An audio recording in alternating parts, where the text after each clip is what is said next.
Har du noen gang kjent på den følelsen at du fortsetter å gå på jobb, men at noe i deg allerede har slutta? De fleste tenker at vi slutter i en jobb den dagen vi leverer oppsigelsen. Men sannheten er at mange slutter lenge før. Ikke på papiret, men inni oss. For vi fortsetter kanskje å møte opp og gjøre det vi skal, men energien er borte, det genuine engasjementet du kanskje en gang hadde, er borte. I denne episoden her så skal vi snakke om noe som mange opplever, men som vi snakker alt for lite om. At vi slutter lenge før vi sier opp, og du skal få 3 tegn på at det kanskje allerede har skjedd.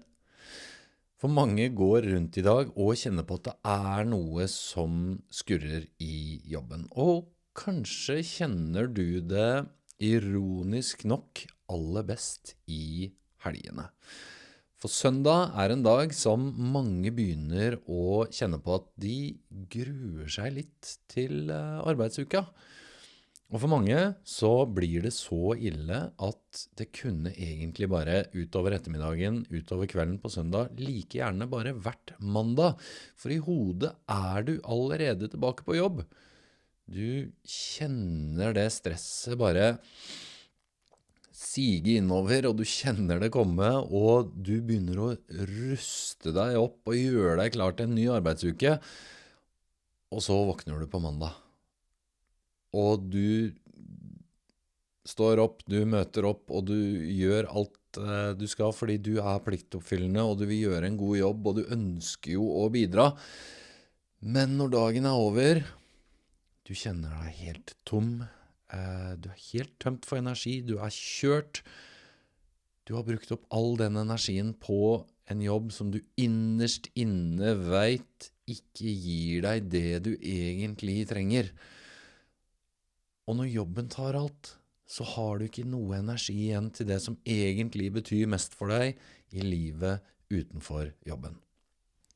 Og det mange opplever over tid, er at vi begynner å gå på tomgang. Og det kan være litt sånn vanskelig å faktisk oppfatte, fordi det går så gradvis, og det blir litt sånn som noen ganger det bildet på den frosken i kokende vann. Når du legger den oppe i vann, og du bare lar temperaturen stige helt opp til kokepunktet, så vil aldri frosken hoppe ut, fordi den merker ikke at vannet koker. Og det er litt sånn det samme med oss også, når vi står i det her over tid. For selv om du fortsetter å møte opp fysisk på jobb, så du kjenner kanskje at noe mangler, og du kjenner at du egentlig trenger noe annet, at du egentlig trenger noe mer, men vi er veldig flinke til å stå i ting over tid, til å stå i ting alt for lenge. Men selv om du da fortsetter å møte opp hver eneste dag, og du gjør det du skal, så er det noe som allerede har skjedd i deg. Du har sjekket ut. Du har sluttet lenge før du sier opp. Og det er ikke sikkert at andre rundt deg heller legger så veldig godt merke til det, men du merker det, hvis du bare kjenner etter. For kanskje tar du ikke like mye initiativ som før. Kanskje kjenner du deg litt mer sliten, litt mer stresset enn før, fordi over tid så setter det her seg i kroppen. Det stresset over å kjenne på manglende retning og mening, fordi vi har jo ulike deler av oss som får lov til å styre til ulike tider, og kanskje den der som bare møter opp på jobb, som er pliktoppfyllende, og som bare gjør det du skal, den bare får ting gjort. Ja, den møter opp, men så har du en annen del av deg som kjenner på det her. Du bare mangler den retningen og den meningen som du egentlig hadde sett for deg, som du hadde håpet på skulle komme, men den har ikke dukket opp. Men du, det mange tenker da i en sånn situasjon er at men jeg trenger egentlig bare litt fri, og jeg trenger egentlig bare å få hvilt litt. Men her er det også noe viktig å forstå. Du kan hvile deg etter en travel periode når du har hatt mye å gjøre, men du kan ikke hvile deg ut av en jobb som tapper deg. For hvile hjelper hvis du har hatt for mye å gjøre en stund, men hvis problemet er mangel på mening eller mangel på retning, så vil ikke hvile løse det for deg. Ferie, det kan bli noe som du holder ut for, noe å se frem til, som gjør at you get through it. Du kommer deg gjennom våren fordi du vet du skal på en fin sommerferie om noen måneder. Men når den ferien kommer, så bruker du kanskje mange dager bare på å lande, fordi det stresset fra den arbeidshverdagen som ikke kjennes riktig for deg, det slipper du ikke tak i bare fordi du setter deg på et fly. Det stresset, det blir med på ferie. Det sitter fortsatt i kroppen. Og jobben, den fortsetter å surre og gå i kroppen, både i hodet og fysisk i kroppen. Selv om du fysisk ikke er på jobb lenger. Og kanskje så får du noen dager midt i ferien, hvor du klarer å slappe litt av, hvor du kjenner at det her var godt. Nå er jeg til stede. Nå har jeg landet, som mange sier. Ironisk nok da gjerne 5-6 dager etter de har fysisk landet fra flyturen. Men så er det da. Så begynner tankene å spinne om jobb igjen. Litt over halvveis i ferien. Fordi da er du klar over at, nå har jo tida flydd litt fra meg, og nå er det snart tilbake igjen. Og plutselig er vi tilbake på jobb, lenge før ferien egentlig er over. Og så starter hele runddansen igjen den dagen vi kommer tilbake. Og hvis du nå er nysgjerrig på om det her egentlig gjelder deg, eller om du er litt i grenseland, eller kanskje du rett og slett bare kjenner noen som det her kan gjelde, så her skal du få 3 tegn på at du kanskje allerede har sluttet, selv om du ikke har sagt opp. Og det første er at du kjenner at du ikke kan være deg selv på jobb. For kanskje du føler på at du ikke kan ta med alle delene av deg selv på jobb. Rett og slett at du identifiserer deg ikke like mye med rollen som du gjorde før. Stressforskeren Hans Selje, han sier noe at det mest stressende for et menneske er å ikke kunne være seg selv. Så når du går på jobb og kjenner at du ikke kan si det du egentlig mener, eller stå for det du egentlig står for, da begynner det fort å koste mer energi enn det gir, og det tapper oss. Og det gjør at vi kjenner at vi er på feil sted. Enten vi gjør noe med det eller ikke, så er det den delen av deg, den kjenner det, den vet det. It knows, you know. Og det er tungt å bære med seg. Nummer 2, det er at du begynner å fantasere om et annet liv, litt sånn dagdrømme om et annet liv. Kanskje det handler om en annen jobb, eller at det er et annet sted, rett og slett litt sånn, et annet liv. Og du slipper kanskje ikke den tanken helt inn. For det kan være litt sånn skummelt å slippe den tanken helt inn. For når vi virkelig begynner å forestille oss noe annet, så må vi også begynne å kjenne på det at, eller vi må erkjenne det for oss selv at jeg er ikke der jeg vil være. Enda viktigere, jeg skal ikke være her lenger. Og det er en tanke som virkelig kan sette fart på mye. Og det kan være litt skummelt. Og det her er også en grunn til at mange bare blir værende. Selv om vi innerst inne vet at det her er ikke stedet som vi vil være på sikt. Og kanskje ser du av og til på andre jobber, du browser innom Finn eller andre plattformer for å se litt hva er det som finnes der ute. Men du finner liksom aldri helt noe som passer, og kanskje hvis du slenger inn en søknad, så bare hører du ingenting, og så mister vi fort litt inspirasjonen. Og så gir vi opp, i hvert fall midlertidig. Men du, selv om du ikke finner noe, ofte så handler det ikke om at den jobben ikke finnes der ute som kunne ha passet deg. Men ofte så handler det også om det å ta det steget. At vi ikke helt tar det steget mentalt. Det er det mange som ikke gjør. Og som nevnt, det er det gode grunner for. Fordi det har også konsekvenser å bytte jobb. Det er en stor endring i livet å bytte jobb. Og mange ganger, det er tryggere å bli der vi er. Selv om vi kjenner at det her er ikke riktig for meg, det er ikke bra for meg lenger, så blir vi likevel værende. Og det her er ting som holder oss tilbake, selv om vi egentlig har sluttet, enten vi har innrømt det for oss selv ennå, eller ikke. Og det tredje er at jobben ikke gir deg energi, den bare tapper deg for energi. For det er sånn at jobben kan ikke skilles fra resten av livet. Så hvis jobben tapper deg for all energi, så vil det også påvirke alt annet. Det vil påvirke livet utenfor jobben, helgene, feriene, fritiden din. Og kanskje du ikke kjenner at du har tid til å trene, at du har tid til fritidsaktiviteter eller hobbyer som du så gjerne skulle ha brukt tid og energi på. Og kanskje det verste av alt, vi har ikke energi til å bruke den sammen med venner, familie eller partner.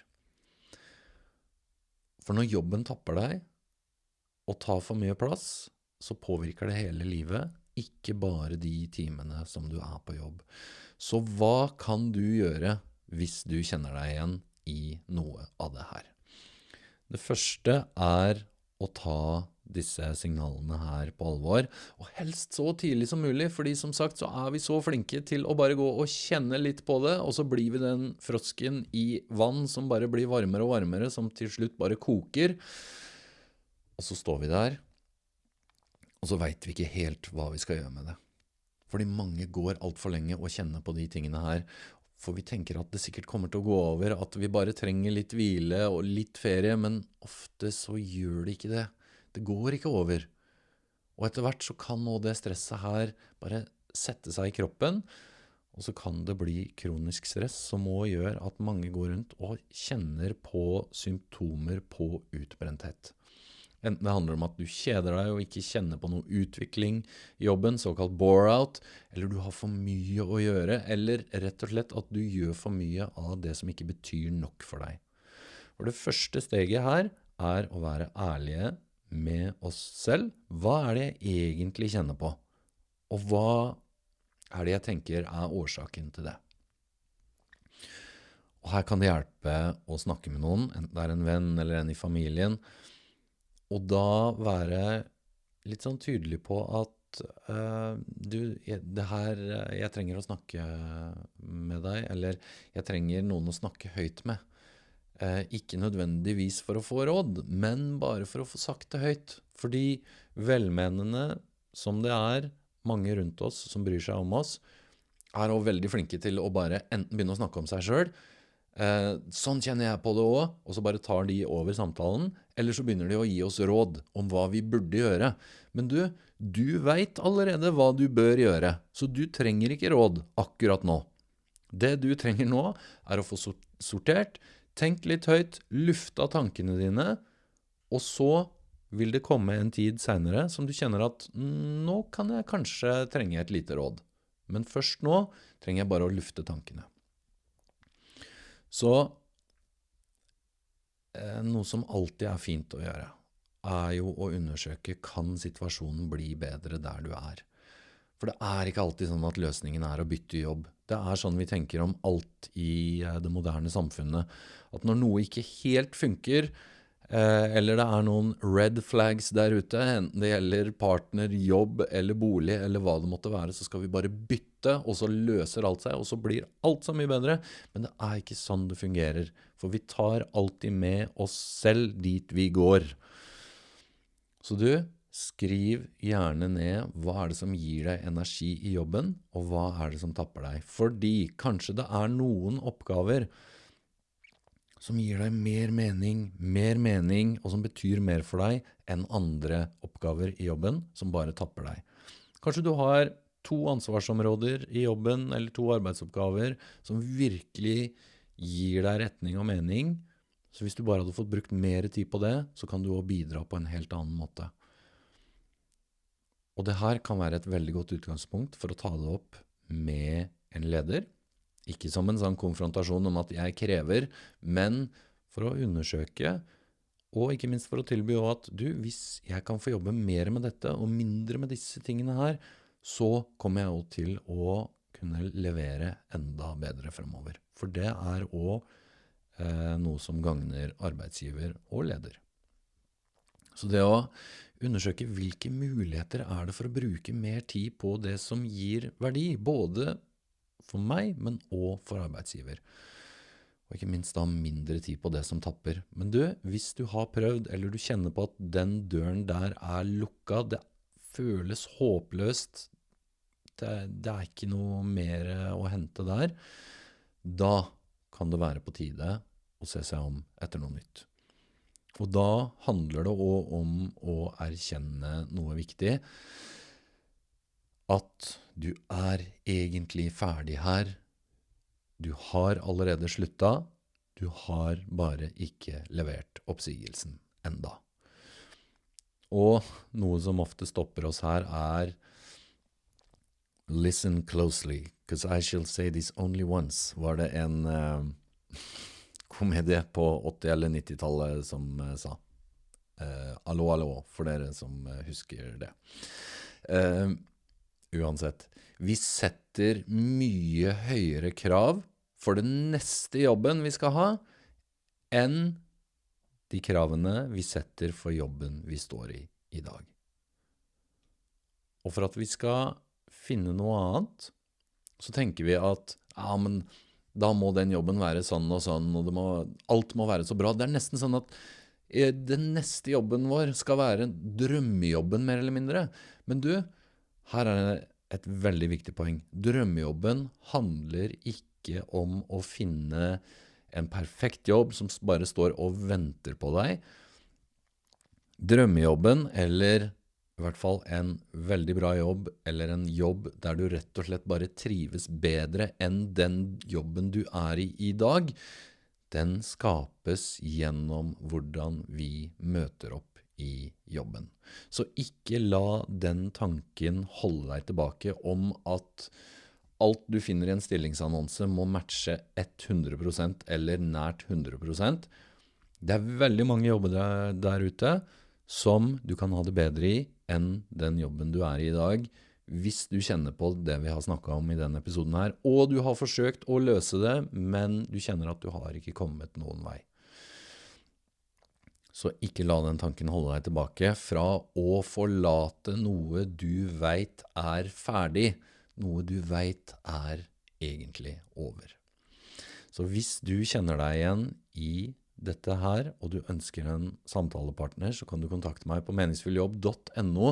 Og hvis du kjenner noen som trenger å høre det her, del gjerne episoden med de. Det setter jeg stor pris på at du gjør.